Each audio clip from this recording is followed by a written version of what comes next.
Welcome to all boys and girls in our online class. Work and एनर्जीमध्ये आपण energy बघत आहोत. Energy is the capacity to do work. There are different types of energies. त्यापैकी आपण kinetic energy आणि potential energy पाहिजे. Kinetic energy means energy possess by body due to its motion. मोशनमध्ये आल्यानंतर वस्तूला जी एनर्जी मिळते ती म्हणजे कायनेटिक. फॉर्म्युला सुद्धा काढला ½ mv². त्यानंतर पोटेन्शियल एनर्जी. पोटेन्शियल एनर्जी वस्तूला कधी मिळते तिच्या विशिष्ट ठिकाणामुळे स्पेसमुळे. Energy possess by body due to its specific state or position is known as potential energy. त्याचा एक फॉर्म्युला काढला आपण. Potential energy equal to mgh. Okay. पुढे law of conservation of energy आपण काल ऐकले. Law of conservation of energy. त्यामध्ये अनेक एक्झाम्पल पाहिले. इलेक्ट्रिकल एनर्जी आपण वेगवेगळ्या एनर्जीत कन्वर्ट केलं. हीटमध्ये, पुन्हा हीटचं इलेक्ट्रिकलमध्ये, किंवा इलेक्ट्रिकल साऊंडमध्ये, साऊंडचं पुन्हा इलेक्ट्रिकलमध्ये, इलेक्ट्रिकलचं केमिकलमध्ये, वेगवेगळ्या याच्यामध्ये रूपांतर केलं. या सगळ्या एक्झाम्पलवरून असं लक्षात आले की कुठलीही एनर्जी नवीन एनर्जी तयार करता येत नाही, किंवा आहे ती एनर्जी नष्ट करता येत नाही. जेवढी आहे तेवढी कॉन्स्टंट आहे. आपल्या विश्वामध्ये एनर्जी जेवढी आहे ऑलरेडी तेवढीच कॉन्स्टंट आहे. कुठली नवीन तयार होत नाही, कुठली संपत्ती नाही. फक्त आपण एनर्जीचा प्रकार बदलू शकतो. एका टाईपमधून दुसऱ्या टाईपमध्ये आणू शकतो. यावर आपण स्टेटमेंट ऐकलंय. Energy neither be created nor be destroyed. It can be converted in to one type to another type. The total energy in the universe constant, always constant. Total energy constant आहे, फक्त आपण types change करू शकतो. त्यासाठी एक example आपण पाहूया. Page number 25 वर बघा. ट्राय दिस. ॲक्च्युली तुम्हाला सांगितलेलं आहे सेल्फ करण्यासाठी, तरी बघूया आपण. Make 2 pendulums of the same length with the help of thread and 2 nuts. 2 pendulum तयार केले सारख्याच लेंथचे, आणि त्यांच्या टोकाला नटचा वापर केला पेंडुलम म्हणून. Tie another thread in the horizontal position. आणि एक थ्रेड जी आहे ती हॉरिझॉन्टल बांधलेली. ओके. हॉरिझॉन्टल आडवी आहे, तिला 2 उभे नट लावलेले. याची हॉरिझॉन्टल आहे. 2 पेंडुलम आपण बनवले. याला एक नट बसवला, याला एक नट बसवला. ओके.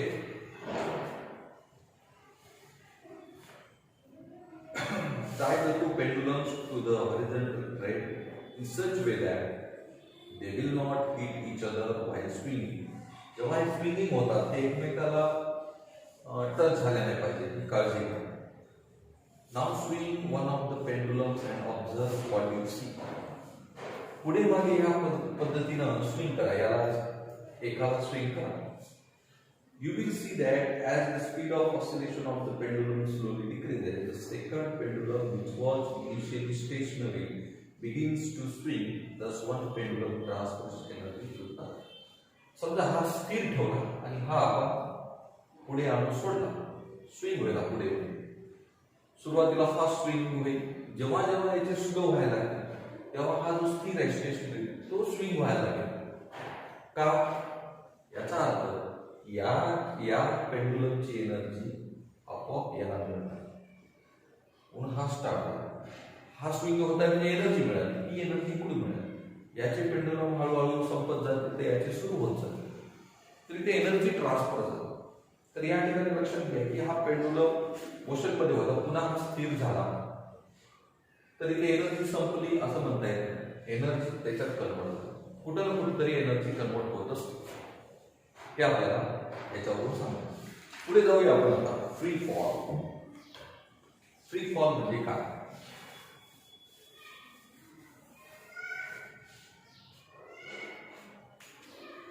फ्री फॉल पहा. एखादी कुठलीही वस्तू उंचावरून आपण खाली सोडली, जमिनीवर येऊन पडते. कशामुळे? Due to gravitational force. बरोबर आहे. ग्रॅव्हिटेशनल पृथ्वीच्या फोर्समुळे कुठलीही वस्तू वरून खाली येऊन पडते. त्याच्यावर ग्रॅव्हिटेशनल फोर्स पण काम करायला, पण आणखीन हवेचं घर्षण पण होत आहे. वस्तूवरून खाली येत असताना फ्रिक्शन पण होत आहे. फ्रिक्शन वगैरे काही न होता फक्त ग्रॅव्हिटेशनल फोर्स काम केलं पाहिजे वस्तूवर. वस्तू जेव्हा वरून खाली पडते ती फक्त कोणत्या फोर्समुळे पडली पाहिजे? ग्रॅव्हिटेशनल फोर्समुळे. त्याला म्हणतात फ्री फॉल. मग असा हा फ्री फॉल ॲटमॉस्फिअरमध्ये शक्य नाही. त्याला व्हॅक्यूम पाहिजे. व्हॅक्यूम म्हणजे जिथं हवा नाही, अशा वेळेस हवेचं तिथं अपोजिशन होणार नाही, हवेचं कुठलंच फोर्स त्याला मिळणार नाही, फ्रिक्शनल फोर्स होणार नाही, आणि तिथं फक्त ग्रॅव्हिटेशनल फोर्स काम करेल. त्याला आपण फ्री फॉल म्हणतो. So an object falling only the influence of gravitational force. An object falling only the influence of gravitational force, it is called free fall. त्यालाच आपण फ्री फॉल म्हणतो.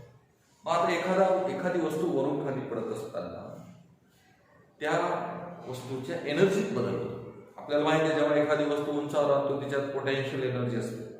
ती वरून खाली सोडली कायनेटिक एनर्जीमध्ये कन्व्हर्जन होतं. पण टोटल एनर्जी कॉन्स्टंट असते. हे आपल्याला बघायचं. एक उदाहरण घेऊ आपण फ्री फॉलचं. की समजा एक वस्तू ए पॉइंट वरून आपण जपली होता. सी पॉइंट हा ग्राउंडवर आहे. ए पॉइंट वरून नंतर बी वर जाते, बी वरून सी कडे जाते. समजा एखादा दगड असेल, काही असेल, वस्तू असेल. ही वस्तू जेव्हा हे 3 पॉइंट वरून क्रॉस करते, अशा वेळेस तिची एनर्जी काढू आपण. ह्या वस्तू ए च्या ठिकाणी काढू, पुन्हा बी या ठिकाणी किती होती, पुन्हा सी या ठिकाणी टोटल एनर्जी काढू. किती असते? कमी होते का वाढते का तेवढीच राहते. ठीक आहे. तर आपल्याला त्या वस्तूची 3 पॉइंटची एनर्जी काढायची, ए वर, बी वर, सी वर. तर लक्षात घ्या, पहिल्यांदा घेऊया point A. At point A पॉइंटवर जमिनीपासून एवढ्या हाईटवर आहे, एच हाईटवर. लक्षात घ्या. पुन्हा ती वस्तू बी वर जाते. ए ते बी जात असताना एक्स एवढं अंतर पार पाडते. म्हणजे बी हा सी पासून किती उंचावर आहे? एच मायनस एक्स असं आपल्याला सांगतात. 1/1 करूया. ऍट पॉइंट ए पॉइंटवर आता आपल्याला एनर्जी काढायची. कायनेटिक एनर्जी पण काढू आणि पोटेन्शियल एनर्जी पण काढू. ठीक आहे. तर या ठिकाणी जेव्हा वस्तू ए या ठिकाणी आहे, ती स्टेशनरी आहे, स्थिर आहे. अशा वेळेस वेलोसिटी काय आहे? 0 आहे. Initial velocity of object at point ए 0. किती आहे? u = 0. आणि तो किती उंचावर आहे? h एवढ्या हाईटवर आहे. तर ए या ठिकाणी u 0 आहे. अशा वेळेस त्याची कायनेटिक एनर्जी किती होईल? ½ mv². या ठिकाणी ½ mu² होईल. वेलोसिटी u आहे आणि ती राहील 0. कायनेटिक एनर्जी 0 मिळेल. तर तो ऑब्जेक्ट जमिनीपासून h एवढ्या हाईटवर आहे.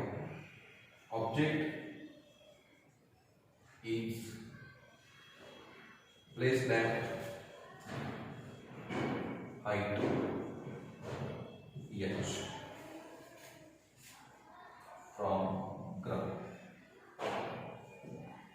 अशा वेळेस पोटेन्शियल एनर्जी किती होईल? फॉर्म्युला आहे mgh. किती आहे? mgh. टोटल एनर्जी काय आहे? टोटल एनर्जी असते kinetic energy plus potential energy. 0 plus mgh. किती निघाले total energy? mgh.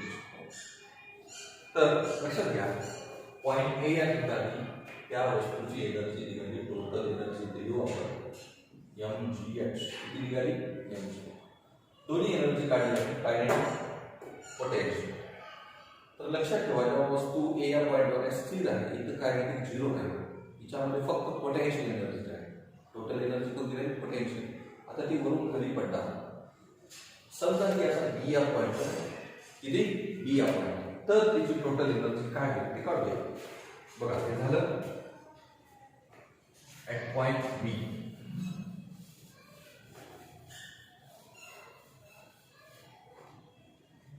At point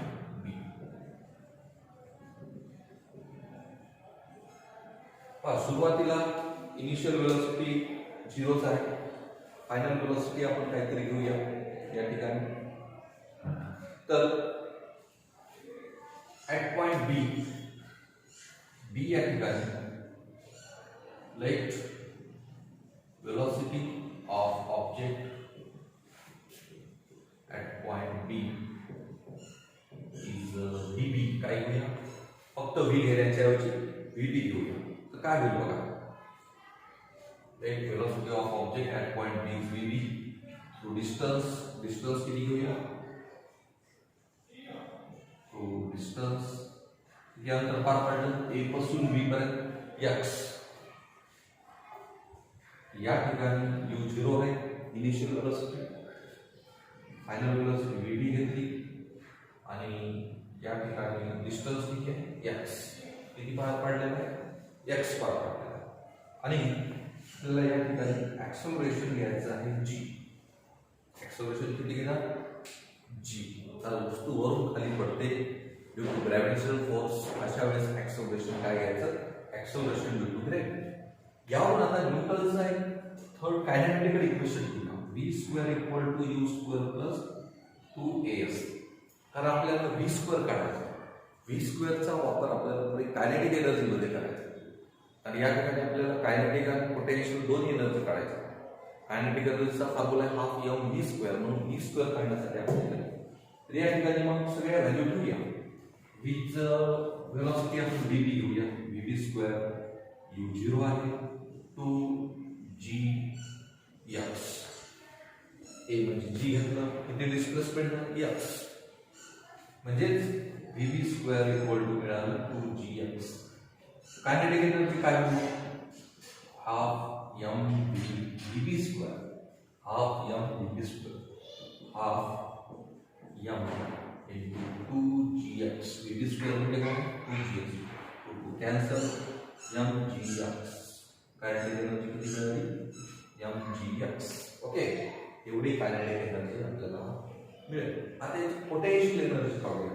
potential energy काढत असेल लक्षात ठेवा, कायनेटिक एनर्जी काढत असताना वरून खाली विचार करायचा. कारण वस्तू ए पासून निघालेली आहे, मोशन मध्ये वरून निघालेली आहे.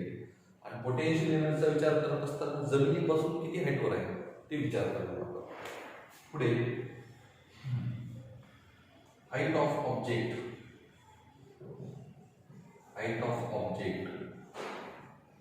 ऍट पॉइंट बी इज किती आहे, जमिनीपासून h - x. किती आहे, h - x महत्वाचा आहे. अशा वेळेस पोटेन्शियल एनर्जी काय, पोटेन्शियल एनर्जी mgh घेतो आपण. तर इथं काय mgh - x घ्यावं. तर हाईट किती आहे, h - x. ब्रॅकेट सॉल्व करा, mgh मायनस mg ने मल्टिप्लाय करा mgx. ही पोटेन्शियल एनर्जी मिळाली. आता टोटल एनर्जी काढूया, दोघांची बेरीज करूया. Total energy equal to kinetic energy plus potential energy. Kinetic energy किती काढली, mgx plus mgh minus mgx. काय कॅन्सल होईल, mgx मायनस mgx कॅन्सल. राहिलं काय, mgh. काय निघालं इथं सुद्धा पोटेन्शियल टोटल एनर्जी किती निघाली, mgh. बी या पॉइंटला टोटल एनर्जी निघत आहे mgh. ए ला किती निघाली, mgh. तर इथं काय झालं की ए पॉइंटच्या ठिकाणी फक्त पोटेन्शियल एनर्जी होती, कायनेटिक 0 होती. जेव्हा ती वरून खाली येत असते तेव्हा ती मोशन मध्ये आल्यामुळं थोडीशी कायनेटिक एनर्जी तयार होते mgh, आणि थोडीशी पोटेन्शियल एनर्जी संपेल पण राहील, थोडीशी पोटेन्शियल एनर्जी राहील पण दोघांची बेरीज मात्र तेवढीच येते. टोटल एनर्जी तेवढीच कॉन्स्टंट. हे झालं बी पॉइंटला काढला. आता जाऊया आपण सी पॉइंट. सी पॉइंटला कायनेटिक एनर्जी काढू आणि पोटेन्शियल एनर्जी काढू. At point C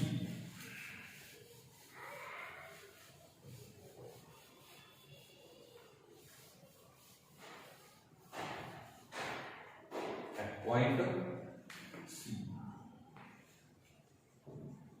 at point C. C या ठिकाणी वस्तू आता वरून खाली आलेली आहे, लक्षात घ्या. म्हणून कायनेटिक एनर्जीचा विचार करताना ए पासून सी पर्यंतचा विचार करायचा, मोशन मध्ये आलेली आहे, बरोबर आहे. ऍट पॉइंट सी वेलोसिटी तिची काही ना काहीतरी असेल, वेलोसिटी ऑफ बॉडी किंवा object at point C is vc, काय आहे velocity vc. through a distance, through a displacement किती झाले बघा इथं, through a displacement झालेला आहे इथून इथपर्यंत h, टोटल डिस्प्लेसमेंट झालेलं आहे h. यावेळेस इनिशियल वेलोसिटी 0, फायनल वेलोसिटी घेऊया vc, टोटल डिस्प्लेसमेंट घेऊया h आणि ऍक्सेलरेशन घेऊया g. पुन्हा इथं आणखी v स्क्वेअर चा फॉर्म्युला ठेवा, v स्क्वेअर साइडला ठेवा, v square equal to u square plus 2as. v square चा का ठेवायचा, तर पुढे आपल्याला कायनेटिक एनर्जी मध्ये यूज होतो. vc square equal to u square 0 झाला, 2 into a च्या जागी g घ्या, प्लस किती आहे, डिस्टन्स झालं h, 2gh. vc स्क्वेअर काय झालं, 2g. हे आता कायनेटिक एनर्जी मध्ये ठेवू. Kinetic energy equal to half M V square, half M V C square, half M into C आहे 2gh, 2 cancel, mgh. Kinetic energy मिळाली mgh. आता काढूया पोटेन्शियल एनर्जी.